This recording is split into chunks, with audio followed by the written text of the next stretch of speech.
පැත්තෙන් දැන් වා කරන මේ මියුසික් පැත්තෙන් දැන් වා ඒ කාලේ මුඩුක් වෙනිල්ට කළා නේ ඒක සින්දු කරානේ. එතකොට මේ දැන් වත් එක්ක එකට ආපු තව ගොඩක් කට්ටිය ඉන්නවනේ. හැබැයි ගොඩක් අය ඇක්ටිව් මදි දැන් සමහරකට ගිහලා සමහර ජොබ් කරනවා. සින්දුව දැන් ඇයි ඒ? මං හිතන්නේ ඒකට ගොඩක් හේතුව සර්වයිව් වෙන්න බැරිද මේ රැප් මියුසික් වලින්? රැප් මියුසික් වලින් විතරක් සර්වයිව් වෙන්න පුළුවන්. පුළුවන්. මං හිතන්නේ ඒක තමයි හැබැයි ඒක තමයි තියෙන ප්‍රශ්නේ. ඒ කියන්නේ සර්වයිව් වෙන්න අමාරුයි. අනිත් එක අමාරු වෙන්නේ කොහොමද? දැන් රැප් ආටිස්ට් කෙනෙක් සාමාන්‍ය කොන්සර්ට් එකකට ලොකු මුදලක් මේන් ස්ට්‍රීම් ආටිස්ට් කෙනෙක්ට හා සමාන දැන් ලොකු මුදලක් ගෙවලා කතා කරනවා කොන්සර්ට්ස් වලට අපි දැකලා තියෙනවා. ඔව් බ්‍රෝ මං හිතන්නේ ගොඩක් වෙලාවට මේ නොලෙජ් එක ඒ සම්බන්ධයෙන් මදි අපිට තිබ්බ. ඒ කියන්නේ කොහොමද සල්ලි හොයන්නේ මේකෙන් කියලා. මම හිතන්නේ ඒක තමයි හේතුව. ඒ කියන්නේ මම මෙච්චර කාලයක් මේකේ ඉන්නත් හේතුව මම අතරමුණ තියෙනවා.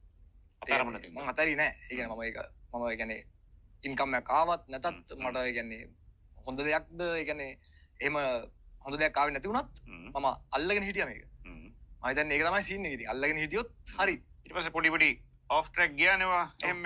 ඔව්. ඒ ඔෆ් ට්‍රැක් ගියේ. අපිටත් එකපාරට අතහැරුණා